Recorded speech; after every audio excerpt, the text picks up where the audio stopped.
Anyways, starting the recording. So how you doing this morning, man? I'm drinking coffee from my vintage Star Trek cup. That's how Awesome. Yeah. That's an old one too. It's not even like next generation or anything. Look at that. Yeah, that's like the original one, man. Better believe it. I got a plate to match too. Wow. Are you a collector? No. My older sister, she was moving one time and she had this and this plate, and I'm like, wow, that's really cool. When did you start liking Star Trek? She goes, what's Star Trek? I'm like, okay, so yeah, I'm taking that home with me then. Right, exactly. I don't blame you. You don't deserve to have this. Yeah, no kidding. I mean, if you can't name all the characters on there, you cannot have the mug. That's it. Absolutely. Except I can't remember the black woman's name. What was she? What was her name?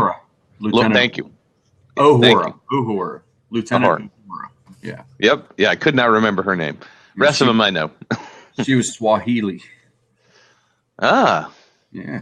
And she wasn't an alien. No, she was not. No, she was in love with an alien. His name was Spock. Yes. That I remember. Yeah, we're geeking right now, dude. Yeah. Hey, it's all good. That's what it's all about. So let's talk ruthless marketing. And who is Ruth, and why did you cut her out of the equation?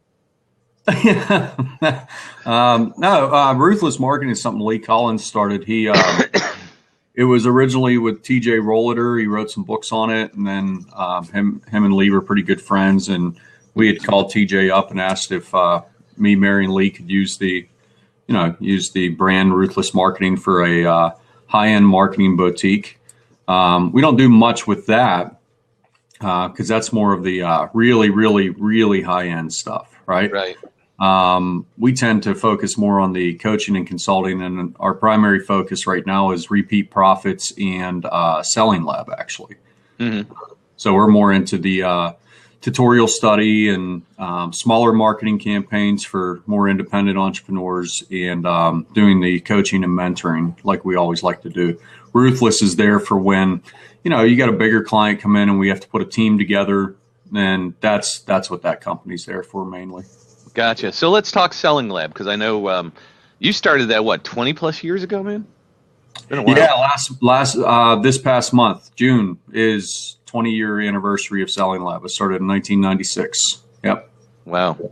Before the interwebs were really starting to get going. Yeah, well, people talked about it. I didn't know anything about it at the time. No, I was working, I was doing some copywriting with Billy Mays at the time.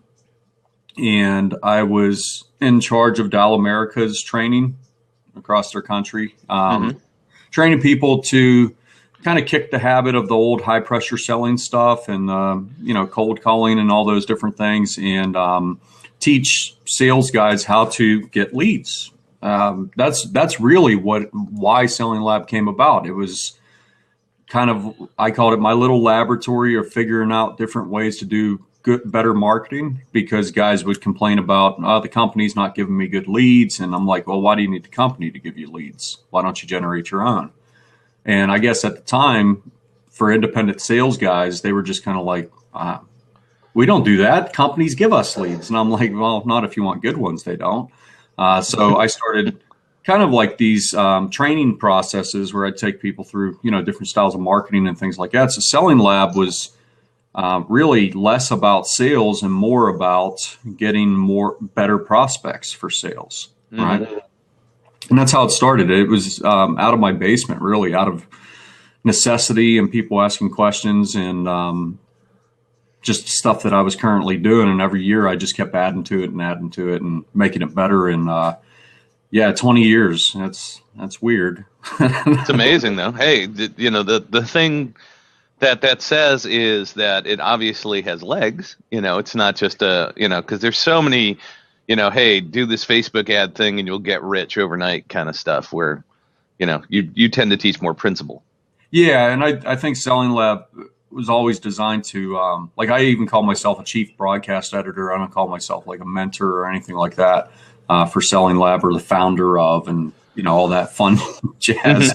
But I think that the main priority with it over the years was really to make sure that it always encompassed any type of marketing that people wanted to do.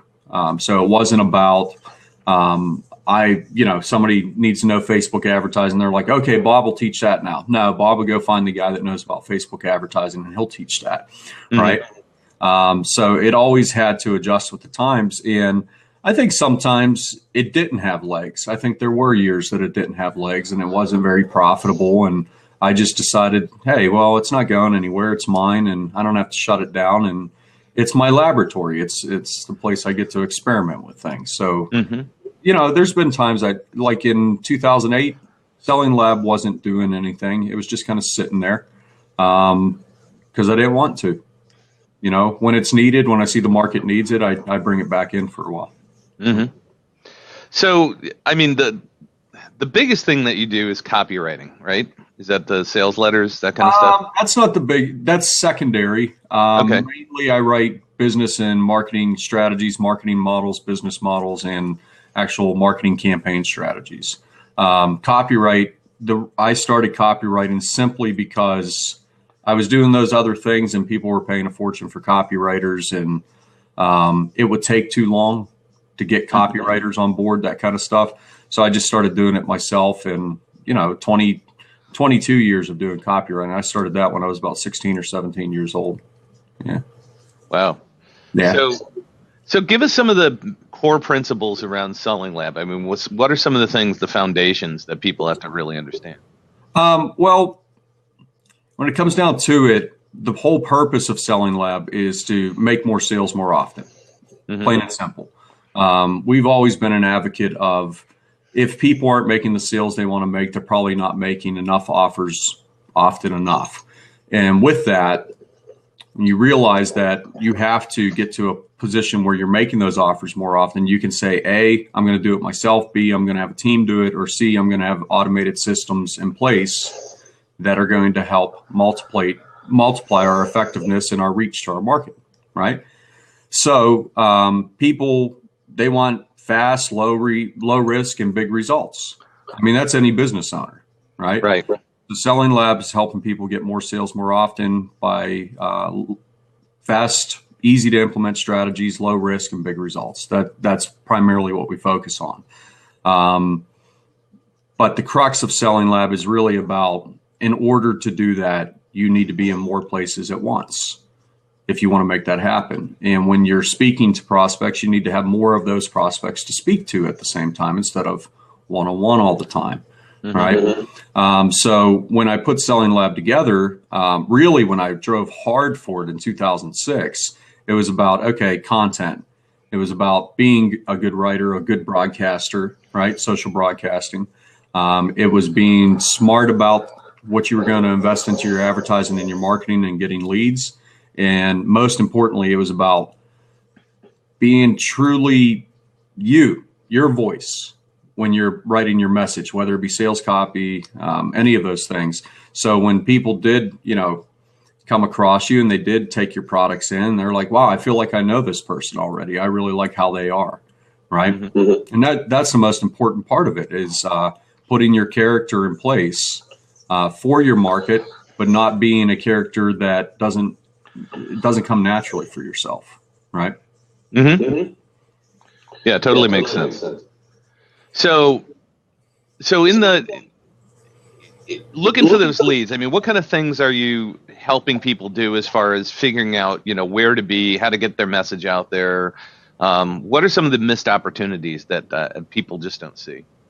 Well, it's like I started, like when I started with you, you were already set in place, and that's where a lot of people are. They're kind of like, I already know kind of what I want to do. I just don't have that plan, right? I don't have that. That initial, this is what this is all going to look like down the road. So I always start there. I don't start with, hey, this is the way I teach people to do stuff and just do it, right? And no, it's like, let me see where you're at and let's write a plan from that. It's called a life cycle marketing map, right? Let's figure out what your product line is, what your product ladder is, what's going to be your vehicles of a marketing method or getting your message out there. For you particularly, or your business particularly, what is going to be the proper way to talk to your market, whether it be something like this, Blab, or podcasting or blogging, or just ads to a webinar or whatever it may be, right? The first part of those trainings and the mentoring is always, who are you and how do you want to do this? Mm-hmm. Let's see how that fits into what works, right? Because most lead gen sources, like Lee does a lot of Facebook ads and things like that. I like to do a lot of writing and broadcasting and videos and those types of things. But most lead sources will work with almost any type of marketing method. You just have to be really clear about your plan right out the gate. And I think that's where people fall down. They're like, well, I just want to build this thing and put it out there and start making money from it. Right. Yeah, okay, but why don't you take a few days to write up the plan and figure out what are all the steps you need to do to build all those things. So the next time you want to do this, because you will have to do it again somewhere along the line, you don't have to reinvent the whole thing. You just look at what you did before and make some subtle changes and do it again. Follow the steps, right? Right. But I think that's where most people fail. They jump into it and they say, I'm just going to run a bunch of traffic to this opt-in page thing, get a bunch of leads and start emailing them, and everything's going to be great. No, because if you don't know what product number 6 is down the road that you're going to be promoting to them, you're going to be struggling when you get to that point, when you run out of things to sell or you run out of a message to put out there, right? Right. Well, and that's the thing that you did, is you really helped me figure out that whole system. I mean, and that's, it's all based on this, the book, The Bacon System. Yep, I have it right here. Yep. Like you can get your picture. Can you snap it? No, I'm gonna send it.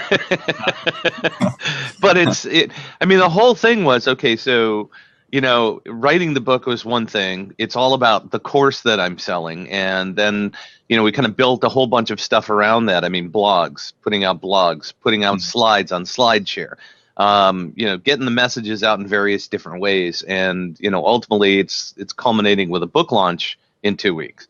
Yeah. And, so I've got a book launch, which is a huge event. I'm building suspense. I'm sending out books to people like you and, getting those selfies. It is a lot of work. Yeah. But the whole thing is there to build an audience, to let them know that central message. And but you helped me set together that entire system in place. And that's what I found so incredibly important. Well, I think like a lot of people say, well, the money's, I want to sell books. I want to make money as an author. That's not the reason to do a book. Right. Or I want to put books out there for my business in order to get that book to do things for me. Yeah, but the book's just a piece of a marketing puzzle. Mm-hmm. If you're in business and you're doing books to increase your business, it's just a small piece of a marketing puzzle, and it's its own system. But it ties into the next system, to the next system, to the next system, right? Like when I was reading your book the other day, sitting by my pool reading the book, I was like, there's a system, there's a system, there's a system, there's a next product, there's a next product. Like I could see it. But it was because of the way you outlined it. A lot of the stuff, you already had the information. You just had to put it together. Exactly. Right? But it wasn't enough to just put it together. You also had to put a system in place to gain a buzz, get more people paying attention, more people talking to you, speaking events you did. Yep. Not everybody has to do all those things. That was your character. Your character chose to do things that way because that's the way you like to communicate, right? And it works for you because there's bacon. I'm just saying. Exactly. But it's all about the bacon, baby. Yeah, but that was a prime example. You came to me and you're like, well, I want to do this thing. I'm doing this coaching and training course and stuff, and it was like, well, why don't you do this thing? And yeah, I'm doing that thing. That's what you said to me. I'm like, well, you're trying too hard because you already have all the content. Mm-hmm. You just got to reformat it and put it out there this way. Because what did I say to you? For the folks listening, if you have 50 blog posts from the past 3 years, you can take those blog posts, even though they're on your blog, you could take those and put them into a book. Mm-hmm. Because most people haven't read all 50 of your blog posts, nor will they. Okay. Reformat it, make it more engaging, make it more interesting, and tie it into a system. A book is part of a system. And then it's, well, before I release this thing, what's the next thing that I'm going to want to sell or give away or whatever it may be? Make sure you have that thing in place. And if you have those 2 steps in place, you can say, okay, while this is launching now, I can work on the 3rd step. And while the second step's in place, I can be working on the fourth step. You know, you don't wait until you have all this stuff done to get started. No, get 2 pieces done, get 1 piece out. While that piece is working, work on the third. Mm-hmm. And you keep working towards that. But your plan should be written, you know how I feel about that, 6 months, 10, 12 months, 18 months ahead. Right. You should know where you're going to. Not necessarily exactly what you're doing, but where you're going to. And one of the other things that you taught me was to not view these things as, this is a piece. Okay, mm-hmm. This is an asset, and yes. Inside of this asset, there's a whole bunch of other little assets. And so it's basically, instead of building products or building blogs or whatever, is building assets and taking those things and finding a way to package them together so that now you've got another asset.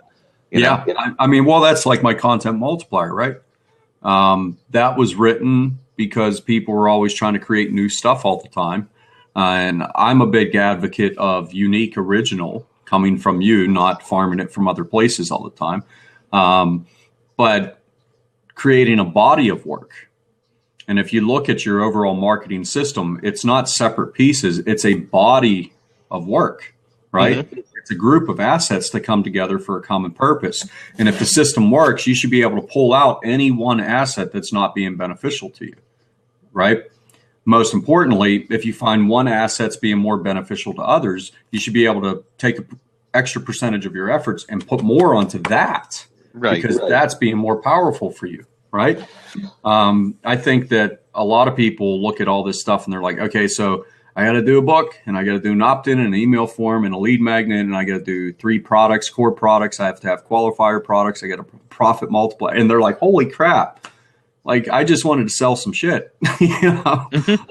Well, you have to look at it and say, no, I create a handful of pieces that work together, test it. And Lee will say this, put a page up, test it, and see what happens. Right. And if it gives you some results, put a little more effort into it and add on to that one system. And Phil said, is there a magic number of pieces until it becomes too many? No, there's not. You can clutter things up and you can overcomplicate. When you start, keep it simple. Start with 1, work to 2, work to 3, work to 4, keep on going. Just have it outlined and written down. This is what I'm planning on doing next. Okay. And try to keep yourself 2 pieces ahead in the game at all times. That way you can always, you're not playing catch up all the time. Right. It's kind of like the sales process. If I only had, let's say it's not a funnel, it's just a sales page, product, delivery system, thank you email. Let's say that's all we got. Okay. Before I even create the product, I'm writing the sales copy. It starts there because that explains to me as the product creator exactly what my concept is for this product and what I believe it should entail. It's a great cheat sheet for me, right? So a lot of times when I'm done with my product, like my sales page is up like that because I only took my outline that I originally wrote and turned it into my sales page, and that was it, right? I see so many people waiting until the end of it to write their sales page, and I'm like, no, start with the end, okay? If the ultimate goal is to get people to this sales page, write the sales page, then create your product in the back end. Then move to the beginning, create your opt-in page, your lead magnets, qualifiers and things like that.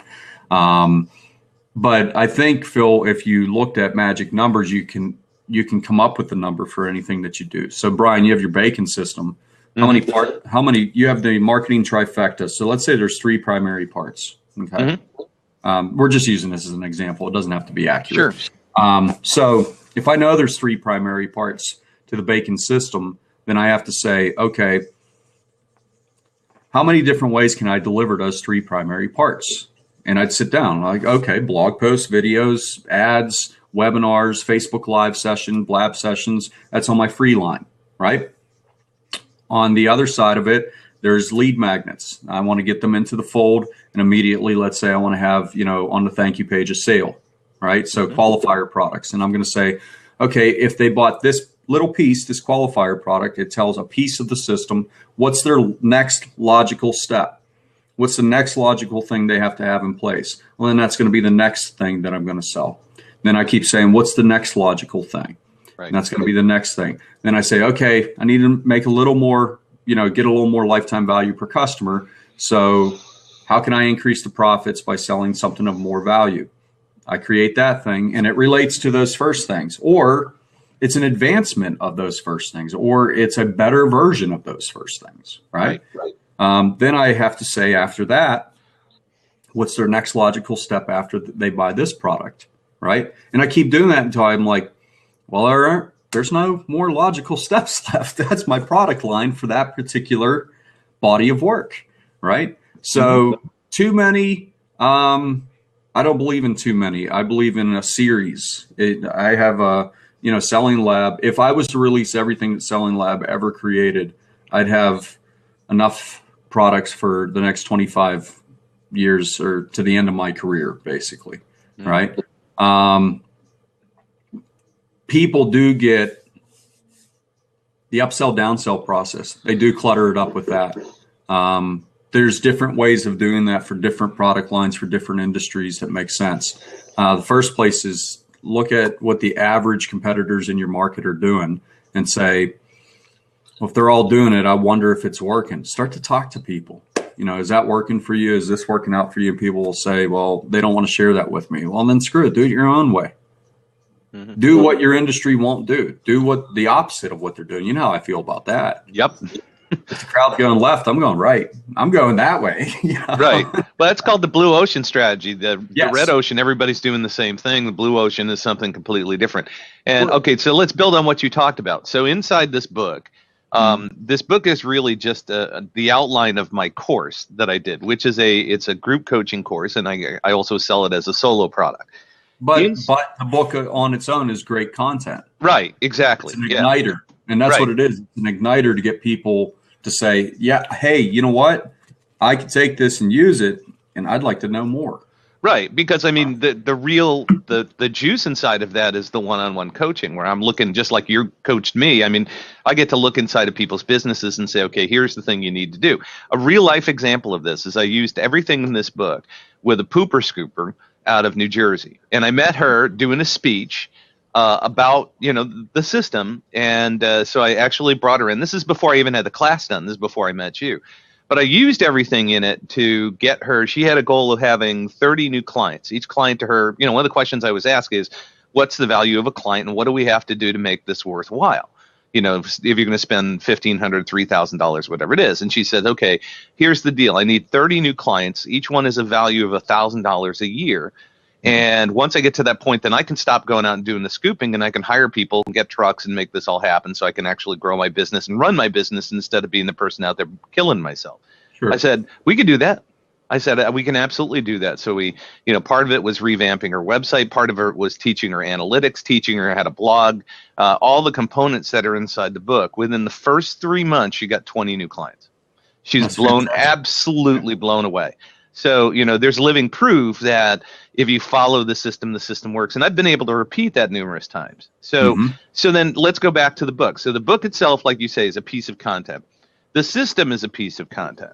Inside the system, there's homework. Every single week when people go through this, I have a sheet that's homework. So working with you and Lee, I was able to take that homework, add some checklists to it, and turn it into a separate product to feed into the system.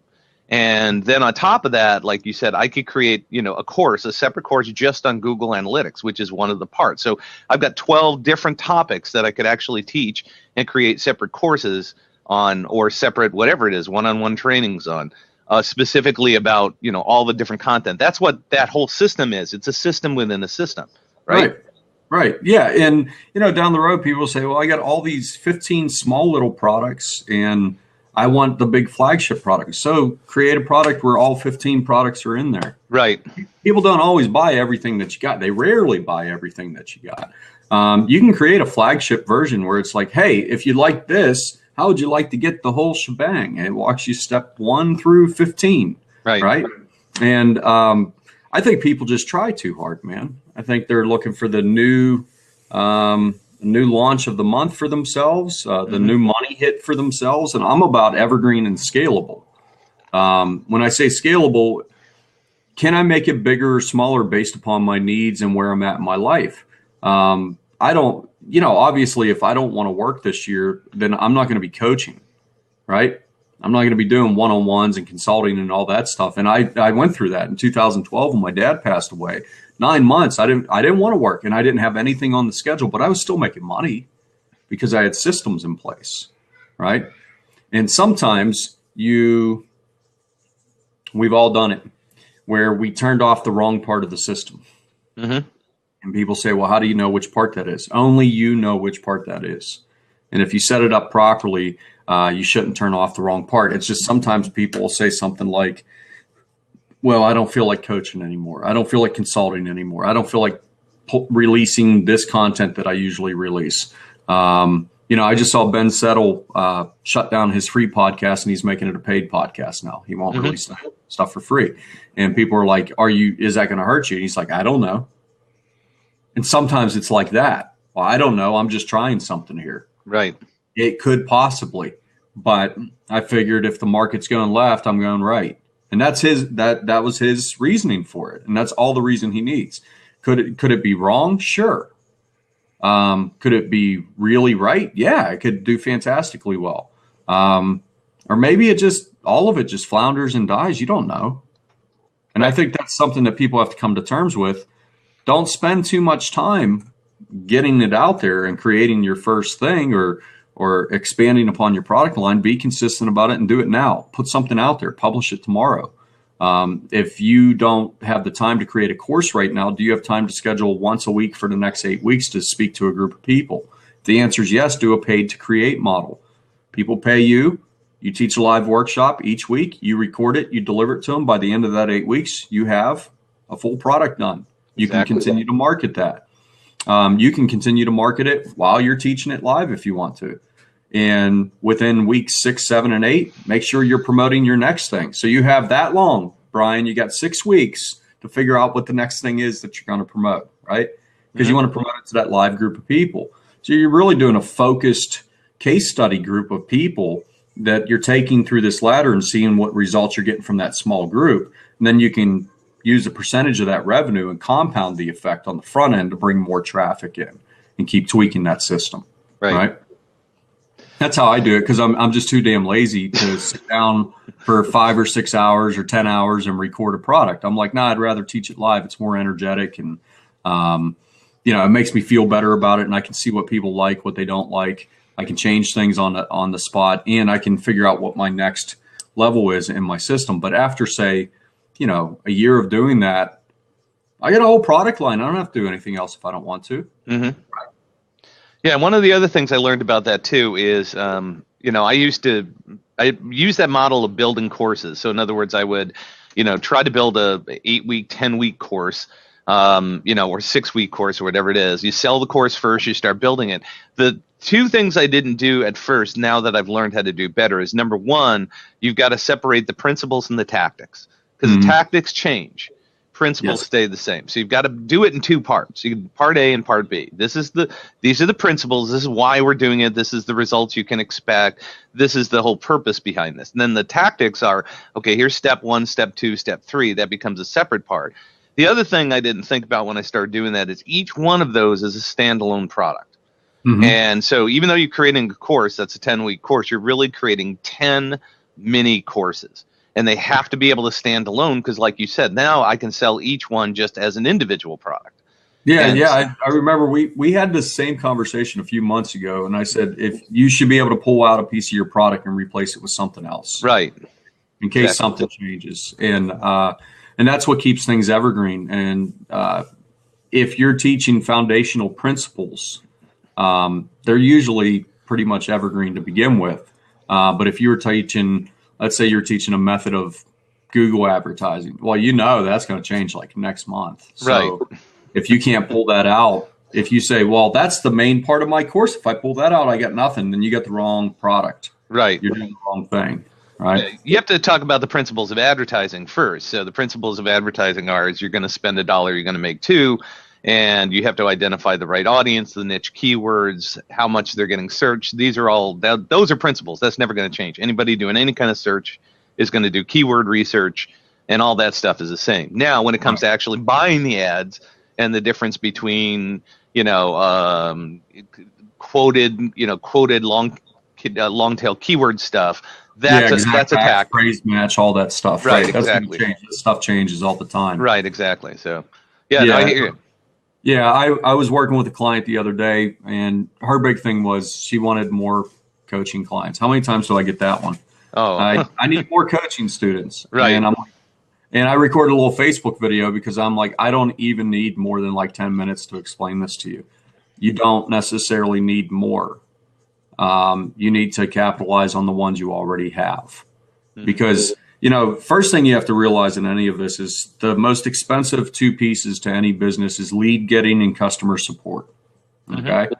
If you're spending most of your time getting in new customers, then you have new customers to support all the time. So you're paying to get new customers and you're supporting new customers more and more and more. And those are compound, and you're going to find that it gets extremely time consuming. Or you can continuously upcycle the current clients that you have, take them to the next level, treat them special. You don't always have to sell to them. Sometimes it's like, hey, I recorded this thing and I was going to sell it for $97, but because you bought this thing from me, I'm going to give it to you. But you have to watch it by Friday because I'm not going to leave it out there publicly. But for right now, you can have it, right? You can download it, whatever. And always have a pitch in everything, every step along the way. If you go through one of my courses, it's like, hey, I know it can be hard to do this stuff and you don't have a whole lot of time because you're running the rest of your business and you have a job and you have kids and all these fun things. So if you'd like for somebody to write that strategy up for you, give me a call. For you guys, I'll do it for like $797. And they know I charge way more than that. Right. But since you're a student, I treat my students with the utmost respect. And I just want you to get off the ground as quickly as possible. And we can have that done by next week. And they're like, oh, cool. Some people say yes, some people say no. But every single lesson, I have that type of offer at the end of a lesson. And people say, well, don't your customers get annoyed? Well, if they do, that's their problem. It's my course. I created it, right? As long as I deliver what they paid for, I'm allowed to offer other things. It's my business, right? If they start complaining about it, then maybe I'll take those pitches out. Probably not. Probably not. If you're complaining, I'm just making you move outside your comfort zone. So that's a good thing anyway. And usually if you're complaining, it's usually because you don't think you have the money for it and you really, really want it. And it bothers you that you can't get it. So I'm fine with that. Yeah. The other principle that you taught me, which was kind of eye-opening, is when I first came into this industry, which is a whopping 3 years ago. I didn't know what an affiliate was. I didn't know what a joint venture was. I didn't know what a virtual assistant was. All I had was my first book, and I had no idea any of this stuff. So as I started getting into it, I started finding, everybody's talking about affiliate marketing. It's like you got to sell other people's products. Well, but my audience doesn't want other people's products. They want my products. I built my audience around me, and that's one of the things I tried selling to them, and they wouldn't buy anything. So if I took a third party's stuff and I put it in front of them, they didn't buy anything. They weren't coming to the webinars. But then I take my own products and I put it in front of them. And I was blown away when I did that checklists. I did the checklists and worksheets, which were the 12 homework and the checklist that I put together, and I sold it for $37. I was blown away at some of the people inside of my group that actually bought it, that have never bought anything before. So what that taught me is focus on building your own list, your own way. And, if you built an affiliate marketing list, then keep it separate. But your list, the one that you worked so hard to personally get to, you got to be true to it. You got to be you to it. And then the other thing about that, too, that we talked about in affiliate marketing is if you're selling somebody else's stuff, you pick and choose how you want to do whether you want to do lifetime income for them or, and stuff like that. And some people are saying, no, you got to do lifetime. It's just, if I give you a customer, you pay me for life. No, they're in my system now, so. Other people don't get to dictate the way I do my business, even if they send me a customer. Right. I dictate hey, this is what I have and this is what you get paid on. And it ends right there. If they say, well, you got to give me, so I got to continue to do the work of marketing, supporting, and selling to this person and continue to pay somebody else. No, that's never going to happen. Ever. Business models change. Everything changes. It just keeps coming back to My customers can't say, hey, Bob, I want to hire you for coaching, but here's the 15 things I want you to go over with me. And most of the time I'm going to say, do you want to hire me for coaching for what I do? Yes. Okay, then let me do what I do. My students don't tell me what curriculum I'm going to teach. I decide what you need based upon the discussion we have, what I look over with you, and I teach you the best source of this. Well, I want to learn traffic. Okay, go buy a traffic course then. Other people, even my family, don't dictate the way I do my business. I just do my thing, right? Me and Lee, we don't dictate the way one another do business. But a lot of us have this philosophy of, if you hired me for what I do and what I'm good at, why are you wanting me to do it like other people do it? Or like you expect for me to do it? No, I do it my way. That's what makes me good at it, because I do it my way. We've had people say, okay, I want you to do this product launch, but I want it to be a Frank Kern style mass control launch. And we're like, okay, call Frank Kern then. Because that's what he does. That's not what we do. And yeah, I think you saw with Lee's sale thing, we all do that. Right. It's easy. It's way easier than all the other ways, right? Even the way we put books together, it's really easy. And it's fun. It keeps it so much fun. Is it a lot of work? Yeah. Okay, I'll change to what I said. It's not easy. It's simple. Right. And that's the key. The simple. Yeah. I mean, you guys simplify everything and systematize. That's more important to me is understanding the systems of the way that things work. And once you start to understand the systems, it becomes a lot more, you can vision the end game more so than sit there with a blank piece of paper. Yeah. What was those games? Tetris. Yeah. All the pieces start to just drop and fit, and they get faster and faster. And that's the way this stuff ends up rolling out. All of a sudden, it's like, I need to get more, and I need to do this, and then I got this event, and everything comes at you faster and faster. But if you position the foundational stuff properly, and you started creating your assets properly, and you're continuously multiplying off of a singular thought or system, it's easy to drop those pieces in place. They can come at you as fast as they want to, but most importantly, you can say no to a bunch of them because you don't need all of them. Right. And that's really where you have to be. You have to get good at saying no more often than saying yes. But don't be an asshole about it. Sometimes say yes to somebody. If you've said no 15 times to a bunch of people and they say, hey, Brian, how would you like to write a book with me? And you're like, oh, God, another book right now? No, probably not. Stop. Say, well, I don't know. What kind of market are you going after? What are you investing in advertising? Do you have a particular launch style that you're thinking about? Because it's got to benefit me too. It can't just be you got my name and my content in your book, right? So I ask questions like that. What's your business model, the marketing model, the budgetary? And a lot of times what happens, you'll love this, dude. They're like, I don't have any of that stuff in place. I'm like, well, you can pay for coaching and I can teach you how to do it. And then by the time we're done, we got that book out there, right? I've done that so many times. I'm like, I can help you do your product. Sure. But I'm not going to do all the work for free. I mean, that's what people pay me for. So what budget for getting a particular strategy written up and helping you get this thing off the ground. Right. But you don't always have to say no, and you should never always say yes. You should always look in further. And I think that's where a lot of people are falling down. They're like, oh, they want me to write an article for their site. I'm going to do it. Oh, I'm going to do that interview over there.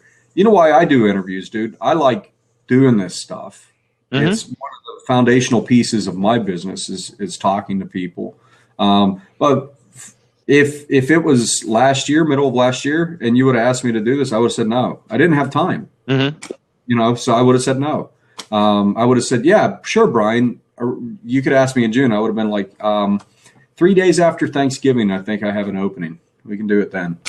You just have to scale and measure and weigh everything that you do and keep it simple. But simple doesn't always mean easy. It's going to start stacking up on you, and you have to be able to say, okay, I'm going to not take all of my focus off this busy piece over here, but I'm going to take most of it off and maybe put a lot of that on my family right now, or on my health right now, or my physical well-being, or whatever it may be, right? And all those things integrate into your marketing too. If you're not healthy and you're not happy, and your family is not happy with you right now, you're not going to make any money. Trust me. Mm-hmm. It's going to hurt. Yeah, it's very true. And another piece of the puzzle is learning how to value what your time is worth. I mean, that's a tough thing to do because most people get in the mindset of people have paid me this per hour. And, and that mindset of getting paid that per hour, how can I possibly charge them more per hour? When they're used to paying this, they're not going to pay more for something that they're used to getting at that price. And then on top of that, they could buy the same thing in India for about a quarter what I'm charging. So I'm pretty damn lucky to make this, and I think the mindset of getting out of selling hours for dollars is one of the hardest things for a lot of entrepreneurs to get over. Yeah. Well, virtual assistants go through that a lot, trading time for dollars, because they've created an at-home job for themselves. Mm-hmm. There's a difference between having a business and a job. I particularly like to say I don't have a business. I'm a freelancer, right? Because I can do any business I want when I want to, and I can stop doing other things when I want to. And I like that because I'm kind of, you know what I'm like, dude. Someday I'll be like, Brian, I'm going to build furniture today, and I'm going to do that for the next few months. That's what I want to do. Sit by my pool. Yeah. But like as a consultant and coach, when I look at my time, it's easy to figure out how much I should charge somebody because I am trading time for dollars at that point. But most importantly, I'm trading intellectual property for dollars. Right. So I might say something like, you're like, hey, Bob, could you help me do a book launch or something like that, which I'm not helping with your book launch. I don't want people to think that I am. But let's say you were. I have a particular set of strategies that I've written. And if I was to just hand all that to you, I'd say probably something like $5,500. Here you go. But if now I'm going to be the guy working on it too, well, I get an average of $1,000 day rate. Okay. So I don't look at hours. I'm looking at if I made $1,000 each day, I'm okay. I'm pretty cool with that. Right. Yep. Some days will be more, some days will be less. But if I made that, so then I look at the project and say, okay, what's the average amount of actual days I would commit to this? And a day to me is a 4-hour workday, basically. So if I can look at it and say, well, generally this will take me this long, and I'd sit there and itemize it down and say, okay, here's how many hours that translates to 17 days plus the $5,500. So that's $22,500. And ask anybody that does book releases and publishing and everything. That's pretty standard. That's a pretty standard rate for doing something like that, plus a percentage, right? That's how I do that stuff. Now, if I was doing products, well, that's intellectual property, right? The next thing I'm going to figure out is how much time is it going to take me to create this thing, right? So I still want my day rate, dude. We don't get paid to build our own stuff, right? Well, some of us don't, right? So I'm figuring out my intellectual property fee. Let's still say it's at $5,500. Then my $1,000 day rate, let's say it takes me 3 days. So that's $8,500. My head goes to, okay, if I made $8,500 off this product, I'm at break even at this point. Okay. Next thing I'm going to figure out is, based upon my market, what would be the typical pricing structure of this particular product? Well, let's say it's $50. Right? Then I'm going to say, okay, if I know I got to make, this $17,000 or $8,500 and I'm selling a $50 product, now how many do I have to sell to get to break even? Right? So I can really figure out my pricing structure by still sticking with my intellectual property pricing and my day rate pricing. I can translate that into everything that I do. And people are like, well, I don't know how much I'm worth per day. Well, what do you make at your job? Do you make $30, $40, $50 a day? Would you like to make 75 or 100, 200? And they're like, yeah. Okay. Would you work 8 hours a day for $200? Yeah.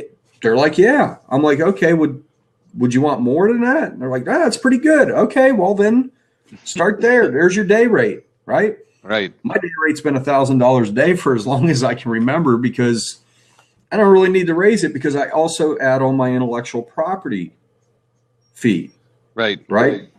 And I think people think too complicated into this stuff. Sometimes it's just Figure out how much money you want to make. Figure out what people are willing to pay for and how much they're willing to pay for it. Create that thing and put it in front of a lot of those people. Right. That's it. And if it doesn't work, move on. Keep on going. Right?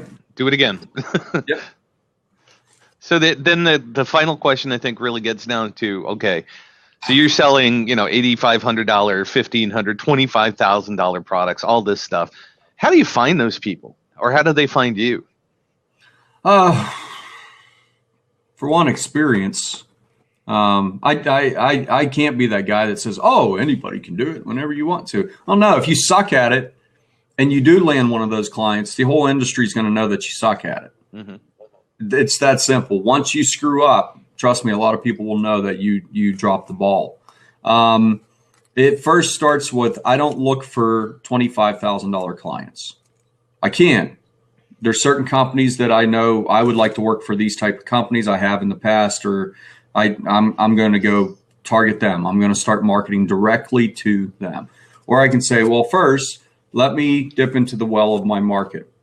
There's all these people that need to know they need simple solutions. Okay, we're always looking for templated solutions, something that's easy to consume. They can implement it immediately, and they can start seeing results very rapidly from that. Okay, let's start with that market first. So I'm going to create that simple thing. That's your checklist stuff, Brian. Mm-hmm. Right?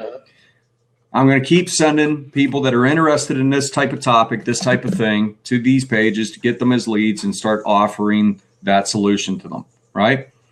Then I'm going to say, okay, I wonder how many of those would like to graduate up to the next advancement, to the next, to the next, to the next. And I'm going to keep moving them up that ladder. The people at the end of that are kind of be like, oh, Brian, I bought all your stuff. I love all your stuff. I wish I could have more of your stuff. Well, I don't have any more. All I got is my time. How would you like some of that? Mm-hmm. How can I help you now? Right? That's the long, evergreen, scalable path towards constantly growing and continuously scaling your business. If you were looking for, let's say, Brian, you wanted to work with medium-sized businesses and you wanted to work directly with their marketing departments, okay? That's how I target. I'm like, I don't want to work with that business owner. I want to work with their marketing team. So I want to talk to the marketing director. Well, the first thing I'm going to do is say, hey, I got this really cool thing I'm testing out with a bunch of businesses. It's a great system, and I'd like to come to your company and teach it to your team if you'd like. I won't charge you anything for it, and it'll only take me about 3 hours to teach it to you, right? I'm in the door. People are like, how do I get past the gatekeeper? Offer really great stuff for free. Mm-hmm. We used to say for chiropractors, if you wanted to get past the receptionist and talk to the chiropractor, bring donuts. Seriously, they love sweets, man. Just bring something to eat. But it's like that. If I have to first, how do you find those people? I have to first identify, who do I want to work with? Right. Not necessarily always who needs me all the time, what market needs me all the time. No, what's that ideal person or business owner that I want to work with? And then I start saying, okay, where are they at? Because once you figure it out, they start popping up all over the place. Right. Or you could go speak at an event, or you can get other people to put you on a webinar and thing, right? Mm-hmm. Let's see. Phil says Perry Marshall describes what I'm talking about as the 20 of the 20 of the. Yeah, it's the same thing. We all teach the same stuff. We just say it in a different way, right? Perry's awesome too. And I think he's been doing it longer than me. So he's allowed. That's his.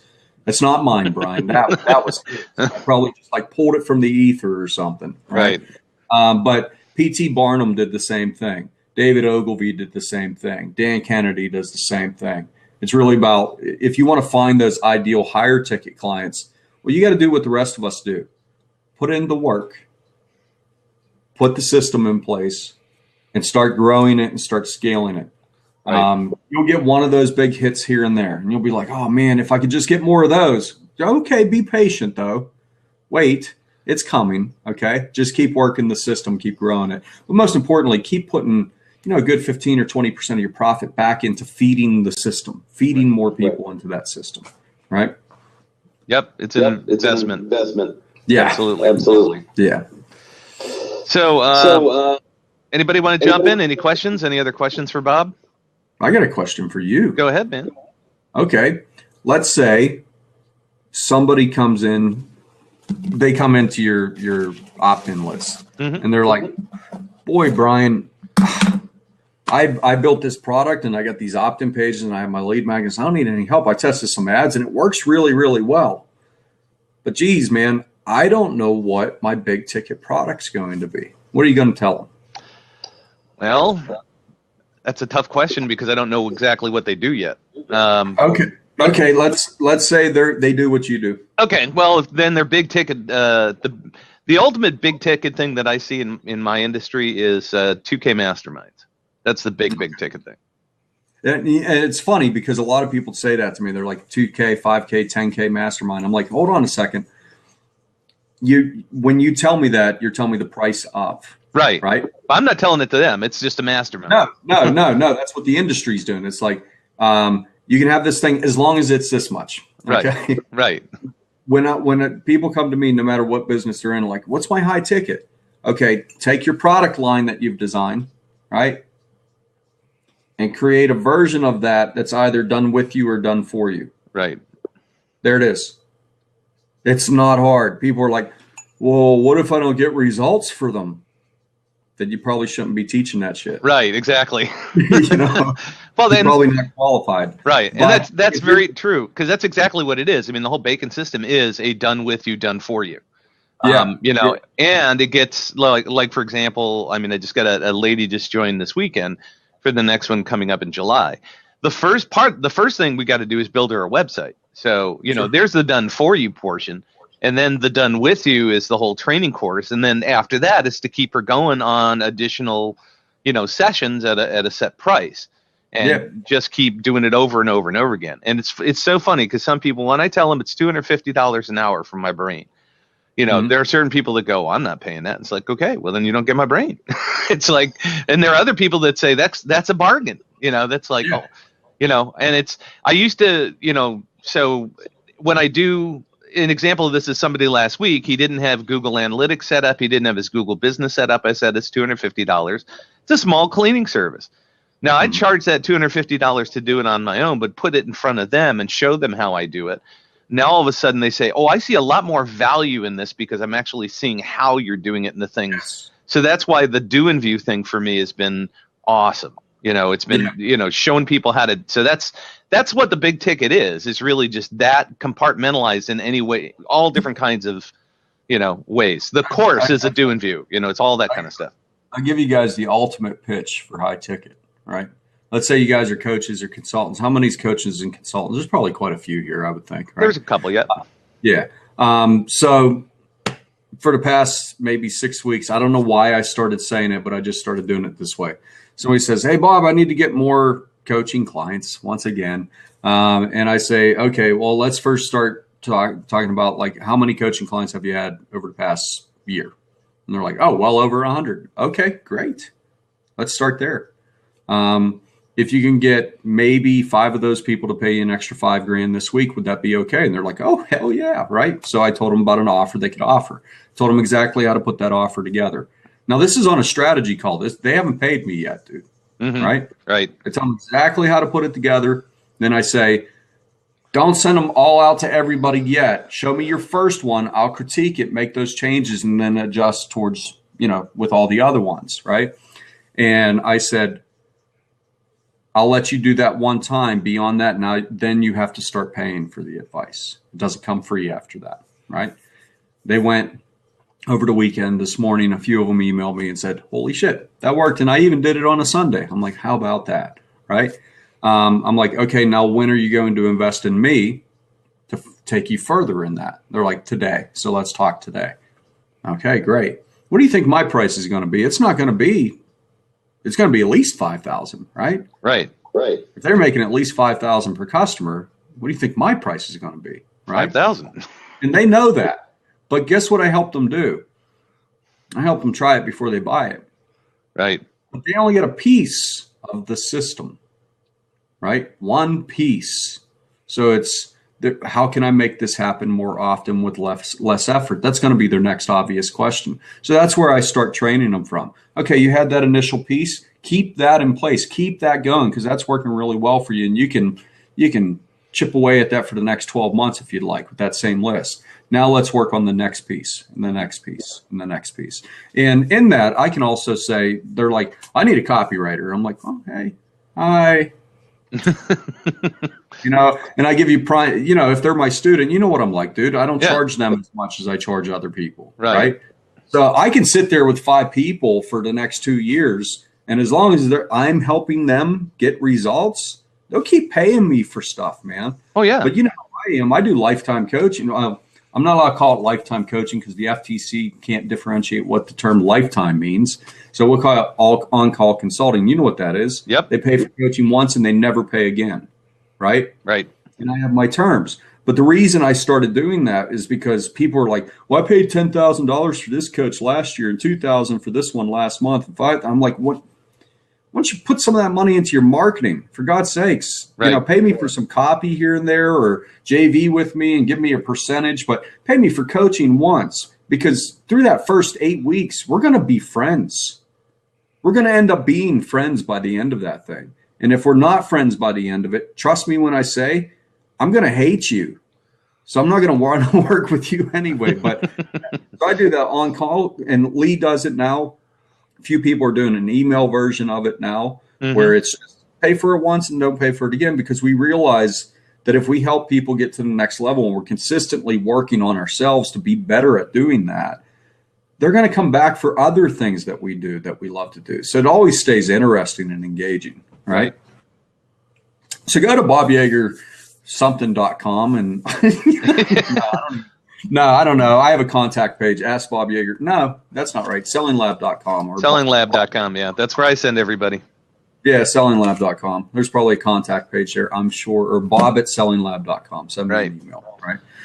But, dude, on average, I charge like $5,500 to $12,500 for that. It depends on what their business is and how many people are on their team. I can't do a lifetime consulting thing and there's 25 people or even 5 people on a team. Right. And I got to speak to each one. Well, no, we're going to multiply that, 7,500 by 5 people basically, because it's going to be a pain in the ass. But, there's a high ticket offer. And Brian, what did it take? How much time did it take for me to create that offer or to a sales page? Do you see? I don't have a sales page for that. No. Right. It took me a moment in thought. I was sitting one night and I'm just like, wonder what I'll do this week. Because I'd made money and I was just kind of like, I don't need to do anything if I don't want to. What would be fun? And I came up with this term, the ridiculous offer, instead of the irresistible offer.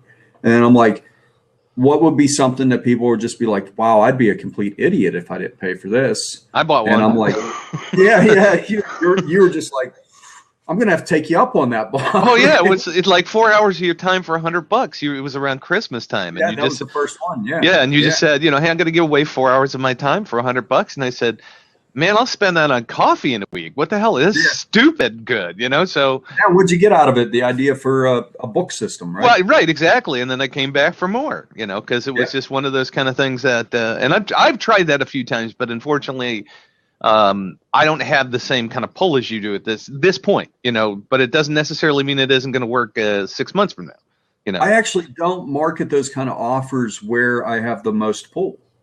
Right. Because I'd have too many people sign up.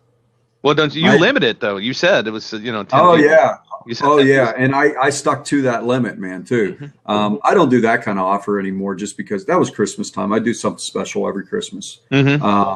But lifetime consulting, I do about 5 of those a year. And people are like, how can you continuously bring on people that aren't paying you any longer? They don't spend all their time with me. The first 4 to 8 weeks, sure. Once a week, we sit down and talk and we hash things out. But after that, it's as they need it. If they're working on a project and they're having problems, they can make an appointment with me and give me a call, and I'll sit down and help them with that. Right. But if they need copy, they pay for that. If they want into one of my workshops, they pay for that. Right.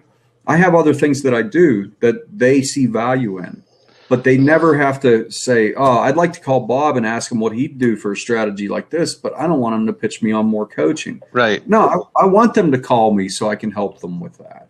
Right. Yep. And, Tom Hanks doesn't audition anymore. Yeah, I've heard that. That would be Bob Yeager. Yes. No, I've had to prove myself still.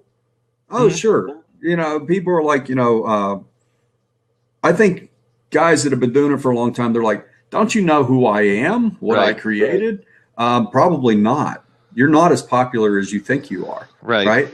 And people say, can I see examples of your stuff? We had a client about a month and a half ago, me and Lee came in for coaching, and his business partner was kind of like, well, hey, could I see some other stuff you've done? I'm like, no, but you could see some testimonials because we do NDAs with our clients, right? And when the main guy went to my site, he said what got him to sign up for coaching was not the testimonials or anything. It was a story. It was a blog post I did. It was called A Letter from My Dad. I wrote a letter to my dad. He'd already passed away. He'd been gone for 2 years. But last year I wrote him a letter telling him how the year went, right? He said it was that letter that sold him on the coaching. I would have never thought that.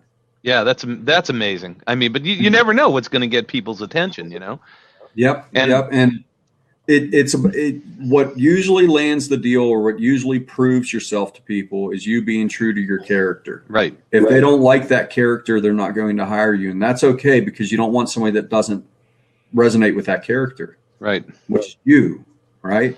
Which is something that I've instilled, especially when it comes to people going into any kind of coaching with me, is I always do a strategy call just to see if there's a good fit. Are they going to do the work? Because the last thing you want is somebody's going to pay you and they're not going to do anything. And all they're going to do is complain the whole time. It's like, this doesn't work. It doesn't work. It's like, if I don't feel like they're going to do what I'm going to ask them to do, I won't take them on. Oh yeah. First of all, they're a problem waiting to happen. Right. That could create some really bad. Folks don't even realize. I mean, people can charge back for a while. Right. We have to fight that, and I'm really good at winning that if somebody was to do that to me. But the other thing is, it'll eat you up. You'll just be kind of like, what, are they miserable with this? Am I ever going to hear from them again? Are they going to pop out of the woodwork somewhere down the road and say, hey, that project I paid you for, I want to start doing it now. If I feel that a project's being dragged out for too long, I'm like, hey folks, here's the deal. We have to get this done by this day, by this time, or I'm going to push you back 8 months because I have other people to work with. Right. That's that. That's just the way it is. And I'm a don't use it, you lose it type of guy. Right. People are paying retainers like, hey, use it. They don't compound. Right. But you have to get to the point, I think, better in your qualifying so you don't end up in that position as often. Exactly. And that will mean turning down paychecks when you need a paycheck. Right. Or turning, or just being stiff with clients. I mean, one client, I basically did a website, just converted it from a static HTML to a WordPress, and it was a hot mess to begin with. And I put the thing together, and then the lady says, well, I'm not making any sales. And I'm going, well, I got nothing to do with that. Yeah, right.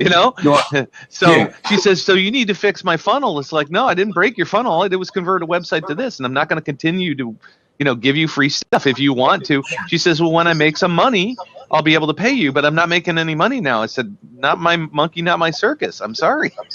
Yeah, that's it. Well, I've had people say to me, if I work on their selling strategy with them, how much money are they going to make? I'm like, I don't know. None. Right. Here's an answer. None. I guarantee you that. Yeah, I can guarantee you. I can guarantee you that we could sit here and talk about it, and you'll make absolutely nothing. But here's the thing: have you made sales in the past? Yes. Have I looked over the way you've done it? Yes. Have I told you ways we can advance upon that? Yes. You're probably going to get better results. Mm-hmm. Exactly. Okay? My goal is always to get people to get their investment that they invest in me back as quickly as possible. You know that. Yep, I do. I want to see that happen within the first month or two, if at all possible. Now, if it's a really, really big project and it's going to take months to roll it out, then that's unrealistic to look at, right? Mm-hmm. But for consulting clients, coaching students, stuff like that, if they're doing good business and they've made money in business, trust me, they're going to make their investment for me back because I'm cheap. It doesn't take long. But more so than cheap is you get results quick. I mean, that's a lot of these. It doesn't take long. Yeah, right. I'm more of the. Would you rather pay $5,000 and sit down for 4 hours and figure out how to do this right and get results, or would you rather pay $20,000 and spend the next year trying to get one result? Right. That doesn't make any sense to me at all. Why would you keep going and oh, well, wait 6 months because then in 6 months you'll get great results. Right. No, that's stupid. I want to see where your strengths are now so we can enhance upon the strengths and make more money now. Well, it compounds. I mean, I always tell my clients, I say, in order to see the return on investment, it's going to take 3 months, but you're going to incrementally see stuff along the way. It's not like all of a sudden 3 months, the switch is going to go on. Right. I mean, I'm sales and business strategy guy. So it's supposed to be up to me to help people model their business in a certain structure, but also increase their profits as rapidly as possible. Right. Lee's model for his side of things. So sometimes I tell my clients here, and I'll go to Lee. There's where your ad and repeat profit marketing funnel and stuff is for somebody to build. So I'll say, hey, Lee, here's this one. And he's like, oh, okay. And they're like, well, what about you, Bob? I'm like, oh, I'm good. If you need anything, just give me a call. Right. I'm okay. Go do that now. Pay him for stuff, right? Because that's investing in compounding and growth at that point. Right. And I think you even asked me one time, you're like, how should I put the Facebook ads, the system together? I'm like, right, Lee don't charge that much. Call Lee up. Mm-hmm. He'll help you with that. I don't do that part. Right. And I think that's where people get stuck. They're like, well, I don't want to lose that client. Trust me, they will be back. Oh, yeah. Because, I mean, again, you guys you have two different strengths, and they very complement each other very well, Yeah, and our thought, it's not like we just said one day, hey, I think I'll send you some guys or something. Right. No, it was, you do this thing and I do this thing. So why don't we just focus on what we love to do? And when it comes to our clients needing that part, we'll send them over to you. Right. Or not. Maybe I'll send them to you, Brian. Maybe I'll send them to somebody else. It just depends. It depends on what they need and who I think they would resonate with. But at the end of the day, it's just write something today, put it out there and see what people say about it. Right. If they start buying, then it's like, oh shit, I better do this now. Yeah, it's just do something. That's really what it boils down to. So, man, we used up our hour, and it's been fabulous. I mean, dude, you dropped a lot of sizzling knowledge bombs in this short period of time. I'm sure people. Well, at least you don't edit your blabs, dude, like you do your podcast, because Jesus, I'm always putting you through the ringer on editing. Right? Not at all, dude. No, so this will be up later. I'll have a replay going a little later on today, man. So, but this has been great catching up with you. I hope everybody enjoyed it, and we'll talk to you on the down low, man. All right, man. Take care. Hey, take care, everybody. Bye-bye.